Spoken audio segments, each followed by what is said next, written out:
Good morning and I welcome you all to Yadnya Investment Academy. I hope you all are doing good. My name is Anush Mukashi and स्वागत है आप सबका आज की ताज़ा खबर में। तो वर्ल्ड इकोनॉमी के साथ करने वाले हैं आज की ताज़ा खबर की शुरुआत। तो सबसे पहली जो न्यूज़ है in the world economy section, US के जीडीपी के नंबर्स के बारे में बात करेंगे। तो यूएस के Q2 के जीडीपी के नंबर्स आए हैं for the quarter April to June. तो यहाँ पे इनकी जो रियल जीडीपी है तो वो बढ़ी है बाय 2.8% से। अब अगर हम इसको डाइसेक्ट करके समझे कि कैसे ये नंबर्स मतलब पैटर्न क्या है, यहाँ पे ग्रोथ कहाँ से आई है, तो यहाँ पे आप डिटेल्स देख सकते हो स्क्रीन पे। तो सबसे पहला जो है तो पर्सनल कंजम्पशन एक्सपेंडिचर ये बढ़ा है बाय 2.3% से। एंड उसमें भी अगर हम देखें तो जो ड्यूरेबल गुड्स है वहां से ग्रोथ आई है ऑफ 4.7%। देन जो ग्रॉस प्राइवेट डोमेस्टिक इन्वेस्टमेंट है that is private capex, right, तो वो बढ़ा है बाय 8.4%। जो सब्सटैंशियल ग्रोथ जो है तो यहाँ से इनके जीडीपी में रिफ्लेक्ट हुई है। एंड उसमें भी अगर हम देखें तो कैपेक्स में कहाँ से ज्यादा ग्रोथ आई है तो रिलेटिवली जो इक्विपमेंट रिलेटेड कैपेक्स जैसे जो इंडस्ट्रियल एक्सेट्रा हम यहाँ पे कह सकते हैं तो वहां से लगभग 11.6% की ग्रोथ दिखी है। देन उसके बाद जो एक्सपोर्ट्स है तो एक्सपोर्ट्स में 2% की ग्रोथ है जिसमें सर्विसेज एक्सपोर्ट्स ज्यादा बढ़े हैं बाय 2.6% से। Imports have grown much at a higher rate, 6.9% से इंपोर्ट्स बढ़े हैं। देन जो गवर्नमेंट एक्सपेंडिचर है that is government consumption expenditure and investment also, so government consumption as well as capex, यहाँ पे नेशनल डिफेंस जो है एक्सपेंडिचर तो वो बढ़ा है बाय 5.2% से। सो ऑल इन ऑल जो ग्रोथ है अगर डाइसेक्ट करके यहाँ पे समझा तो प्राइवेट कैपेक्स जो है तो वहां से ज्यादा ये ग्रोथ लीड करते हुई हमें दिख रही है। बट यहाँ पे एक्सपेक्टेशंस क्या थे इकोनॉमिस्ट्स के, तो दे वर एक्सपेक्टिंग लाइक 2.1% के आसपास की ग्रोथ। एंड ये ज्यादा आई है उनके एक्सपेक्टेशन से। And the most interesting part here is जो कंजम्पशन ग्रोथ है तो कंजम्पशन ग्रोथ जैसे हमने देखा कि 2.3% की थी एंड वो भी ज्यादा है in comparison to what the economist were expecting. So all in all एक डिसेंट सेट ऑफ जीडीपी के नंबर्स यहाँ पे यूएस ने पोस्ट किए हैं। अब हम बढ़ते हैं अपने इंडियन इकोनॉमी सेक्शन की तरफ। तो यहाँ पे the only news I have is कि जो क्रेडिट रेटिंग एजेंसीज है तो all the credit rating agencies are like upbeat on India's fiscal consolidation plan. तो यहाँ पे वन बाय वन समझते हैं कि हर एक क्रेडिट एजेंसी क्या कह रही है। सो S&P ग्लोबल अगर हम यहाँ पे देखें तो इनका कहना है कि जो कैपेक्स का नंबर है that is 11 trillion, that number is also magical like 11,111 something. तो रफली जो 11 ट्रिलियन का जो नंबर है तो ये अनचेंज्ड रहा है एंड यही एक पॉजिटिव न्यूज है, ये वो देख रहे हैं। And also this number they are saying ये जो नंबर है this is supportive to the long term economic growth. तो ये S&P ग्लोबल का यहाँ पे कहना है। देन फिच जो है फिच रेटिंग्स तो इनका क्या कहना है कि जो ये कह रहे हैं कि FY25 का जो बजट है तो यहाँ पे FY25 का जो बजट है यहाँ पे it has demonstrate the government has demonstrated its commitment to deficit reduction because जो 4.94% का रफली जो नंबर है ऑफ फिस्कल डेफिसिट का जो टारगेट, तो मतलब बहुत ही अच्छा इन्होंने एक कंट्रोल में लाई है सब चीजें। बिकॉज कोविड में सडनली जो स्पाइक हुआ था उसके बाद कंसिस्टेंटली एक रिडक्शन वहां पे दिखा है। एंड यही I think Fitch rating appreciate कर रहा है। देन मूडीज की अगर हम यहाँ पे बात करें तो मूडीज इज सेइंग कि जो जनरल गवर्नमेंट का जो डेट टू जो जीडीपी का रेशियो है तो वो ओवर द नेक्स्ट 3 इयर्स 80% तक आ सकता है प्रोवाइडेड ये सब चीजें ऐसे ही अगर चलती रहे तो। And from the current levels of approx 90%। So and इसके साथ ही जो रिसेंटली S&P ने इंडिया का जो सॉवरेन क्रेडिट आउटलुक है तो वो रिवाइज किया था टू पॉजिटिव फ्रॉम स्टेबल, जबकि बाकी दो क्रेडिट रेटिंग एजेंसीज जैसे कि फिच एंड मूडीज उन्होंने स्टेबल आउटलुक रखा है। एंड अब ये न्यूज इंपॉर्टेंट क्यों हो जाती है तो रिसेंटली हमने अब यहाँ पे अगर क्रेडिट अब अगर लाइक ओवरऑल जो फिस्कल डेफिसिट है वो अगर कंट्रोल में रहता है तो interest rates in the economy थोड़े लोअर साइड पे भी आ सकते हैं। व्हाई? बिकॉज अगर डेट सिचुएशन अगर कंट्रोल में रहती है तो then again these rating agencies अपनी जो क्रेडिट रेटिंग है टुवर्ड्स इंडिया, तो वो इम्प्रूव कर सकते हैं, राइट, हायर नॉचेस वगैरह और दे सकते हैं। तो क्रेडिट रेटिंग इंडिया की, ओवरऑल इंडिया की इकोनॉमी की क्रेडिट रेटिंग इंप्रूव हो सकती है, एंड उससे India as economy becomes less risky. तो यहाँ पे interest rates in the economy in general थोड़े गिर सकते हैं। आई एम नॉट सेइंग गिर जाएंगे, बट मॉडरेट हो सकते हैं आगे जाके, प्रोवाइडेड ये सब चीजें ऐसे ही कंट्रोल में रहती है। सो all in all this one is a good news for Indian economy. अब हम बढ़ते हैं अपने स्टॉक स्पेसिफिक सेक्शन तरफ। तो यहाँ पे सबसे पहली जो न्यूज है तो वो है about Mankind Pharma. So Mankind Pharma is acquiring 100% stake in Bharat Serums and Vaccines Limited from Advent International. Advent International एक पीई फर्म है, and at what valuations are they buying? तो they are buying at approximately 13,630 crore rupees. अब इस acquisition के बाद अगर हम देखें तो मैनकाइंड का यही कहना है कि इनकी जो पोजीशन है in the women's health and fertility drug market, तो वो और ज्यादा एनहांस हो जाएगी। एंड साथ ही साथ they are also expanding into high entry barrier portfolio. And apart from that BSV का एक लीडरशिप पोजीशन भी है in the women's health. So all in all इनकी जो ओवरऑल पोजीशन है तो वो अपलिफ्ट हो जाएगी, ऐसा इनका कहना है।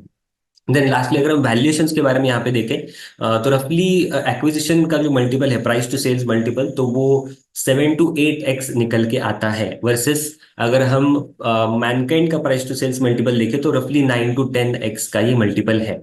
सो रिलेटिवली एक चीप डील यहाँ पे मैनकाइंड को मिलती हुई दिखी है। देन नेक्स्ट न्यूज के बारे में बात करते हैं, तो वो है अबाउट टाटा मोटर्स के बारे में। तो Tata Motors market capitalisation crosses 4 trillion rupees for the first time. कल टाटा मोटर्स अप्रोक्स 6% अप था।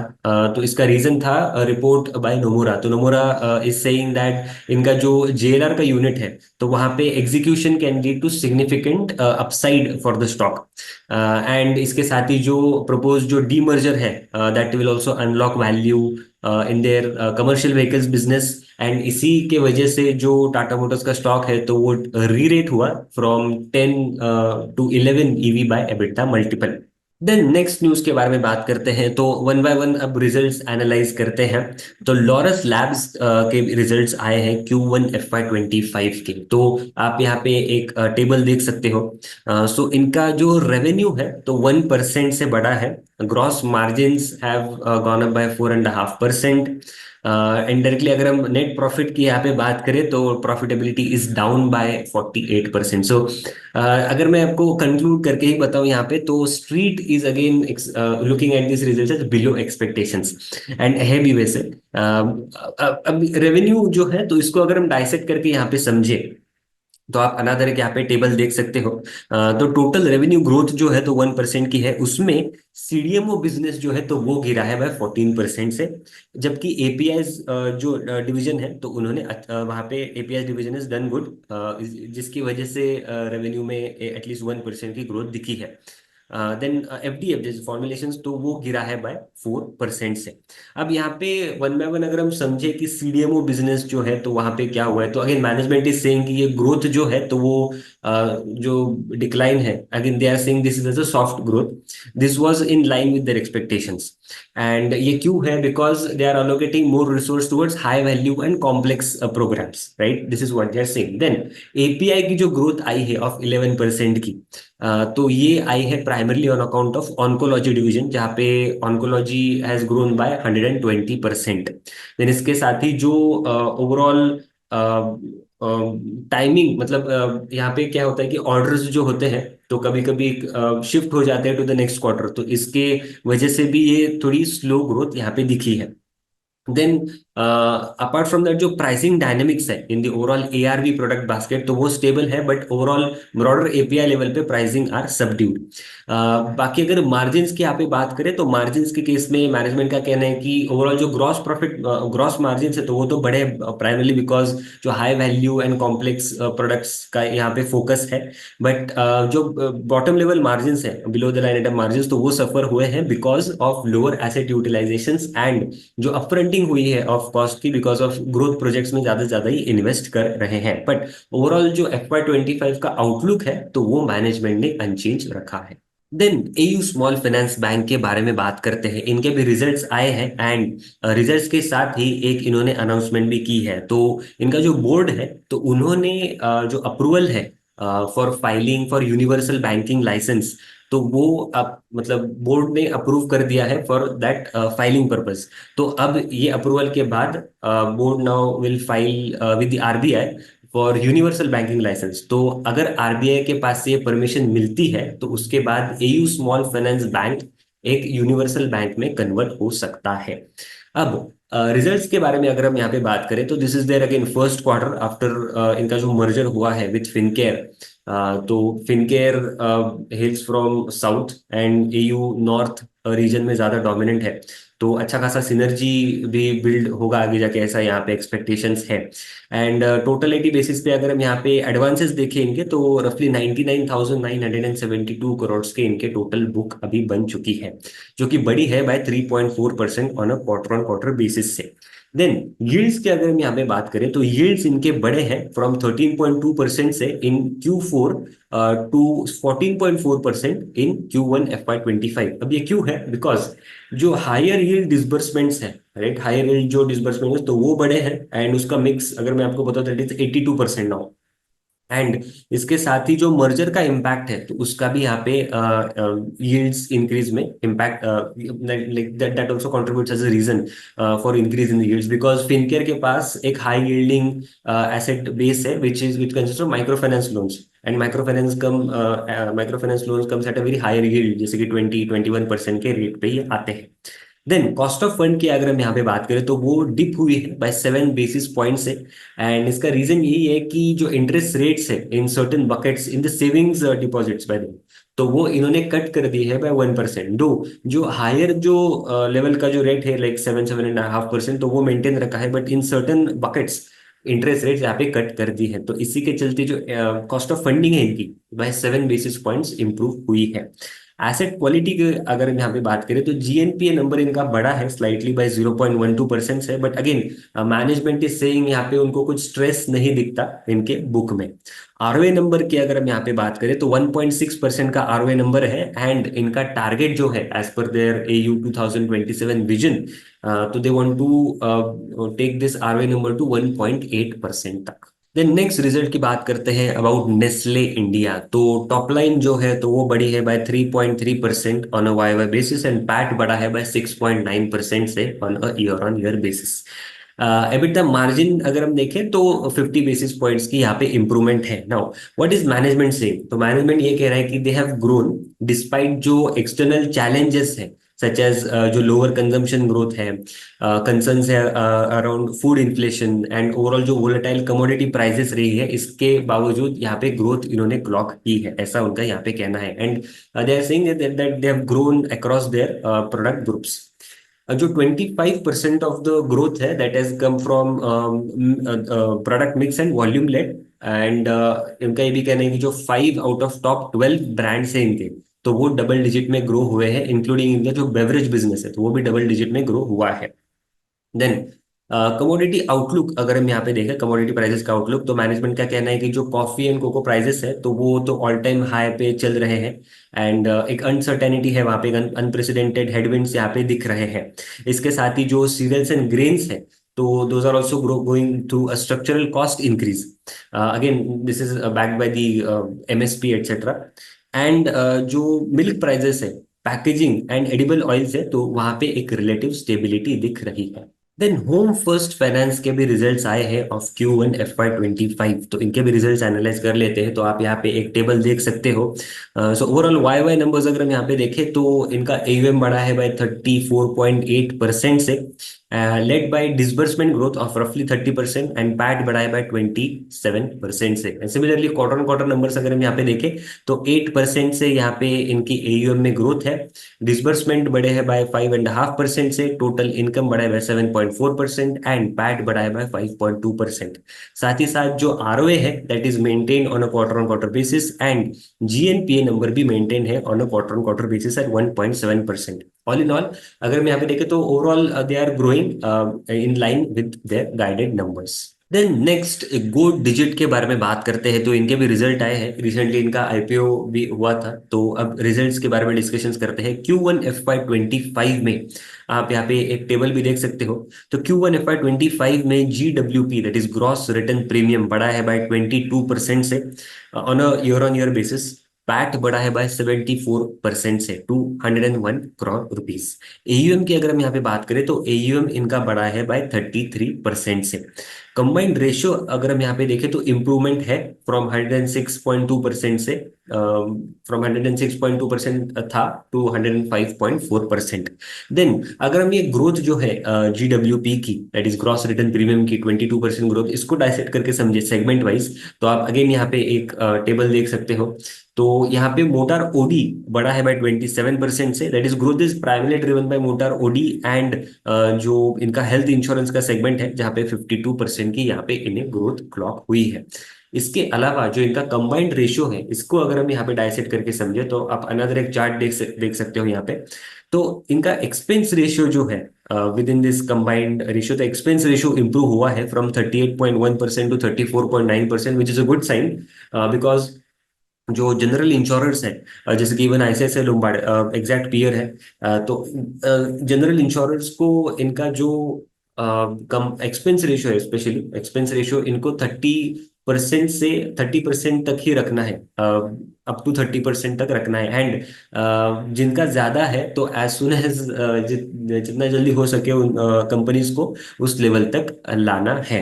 बट इनका जो loss ratios have improved which is not a good sign. 68.1% से बढ़ा है टू 70.5% तक।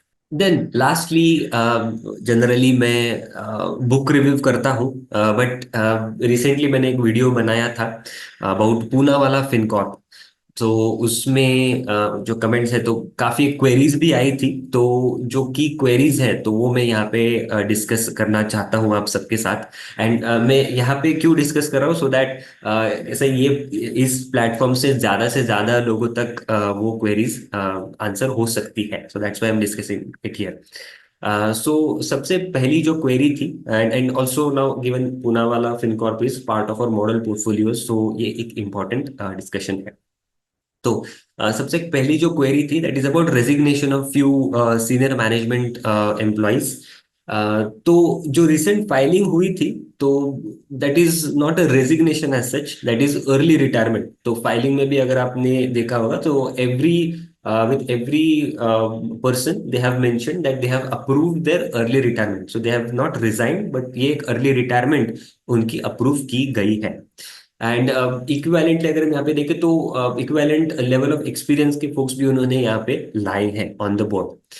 Number two query was regarding Mister Abhay Bhutada and अभी जो new and where he is now, तो उनका रोल अभी क्या है।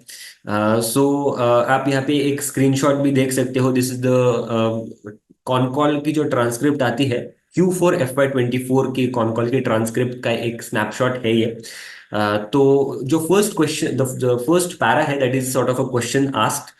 एंड आप वहाँ पे लास्ट सेकंड लास्ट लाइन वहाँ पे देख सकते हो कि उन्होंने पूछा है कि एनालिस्ट ने पूछा है what prompted this sudden change in the MD position. तो उनका यही कहना है इन द नेक्स्ट पैरा कि this was not a sudden change, ये एक वेल थॉट ऑफ डिसीजन है। इवन जो ये डिसीजन है तो वो मिस्टर आदर पूनावाला जी जो चेयरमैन है वहाँ पे, तो उनके साथ भी ये डिस्कशन हुआ है and he has also approved and convinced ये डिसीजन के साथ। तो what the plan here is कि Mister Abhay Bhutada will not be involve in the day to day operations, but जो एक स्ट्रैटेजिक रोल है तो वो यहाँ पे वो कंटिन्यू करेंगे। तो by the way he still director on the board. अगर आपने पीपीटी अगर पूनावाला की देखी तो वहां पे आपको वो दिखेंगे मैनेजमेंट के सेक्शन में, he still there as a non executive director. Then third question कि why is the stock price falling, तो शेयर प्राइस क्यों गिर रही है, it's tough to answer but few जो रीजंस है तो वो मैं यहाँ पे आपके साथ डिस्कस करना चाहता हूँ। तो सबसे पहला जो रीजन मुझे लगता है कि रिसेंटली जो PGIM स्मॉल कैप फंड है तो वहां पे उन्होंने कुछ स्टेक बेचा है। इसके साथ ही जो रिसेंटली मिस्टर अभय भुटाड़ा जी ने भी स्टेक बेचा था तो वो भी एक एडिशनल है। अब उसका रीजन अवेलेबल है नहीं, बट वो भी एक ऐड यहाँ पे फैक्टर कर रहा है। देन अगर हम फंडामेंटली अगर हम यहाँ पे देखें तो रिसेंट कॉन कॉल में जो डिस्कशंस हुए हैं तो वो मैं आपके सामने रखना चाहता हूँ। तो रिसेंट कॉन कॉल में जो इनका जो लॉन्ग टर्म गाइडेंस है, तो लॉन्ग टर्म गाइडेंस इन्होंने दिया है of 35 to 40% of AUM growth. But recently जो like new MD and CEO जो आए हैं तो उन्होंने लाइक डिस्कशंस यही हुए overall in the con call की जो FY 25 है तो वो स्लाइटली टोन डाउन करेंगे जो ग्रोथ है रफली 30 to 35%। Though long term guidance is 35 to 40% का, बट जो FY 25 में growth they are expecting targeting like 30 to 35% की ग्रोथ दे आर टारगेटिंग। अब ये क्यों है? बिकॉज जो नए प्रोसेसेस वो लाना चाहते हैं, because they are also entering into new product categories. एक वीडियो भी है उसका Q1 FY 25 के पूनावाला के रिजल्ट्स पे मैंने वो एक वीडियो बनाया है। तो अगर आपको डिटेल में जानना है कि क्या नए नए प्रोडक्ट कैटेगरीज एंड कैसे उनका प्लान है, एस्पिरेशन क्या है फॉर नेक्स्ट 5 to 6 ईयर्स, तो वो आप वहाँ पे देख सकते हो। तो इस वजह से अब जैसे न्यू न्यू प्रोडक्ट्स वो लॉन्च करना चाहते हैं, तो इस वजह से जो प्रैक्टिसेस है तो वो रिलेटिवली एक टिल्ट करनी पड़ती है, and specially in risk management side. Because ऐसा ना हो कि न्यू प्रोडक्ट्स हम लॉन्च कर रहे हैं एंड वहाँ पे ज्यादा एनपीएस बढ़ गए, एंड सो ओवरऑल जो एक कंसोलिडेट वहां पे ये लोग करना चाहते हैं। इसी वजह से FY 25 is seen as a very muted year for Poonawalla.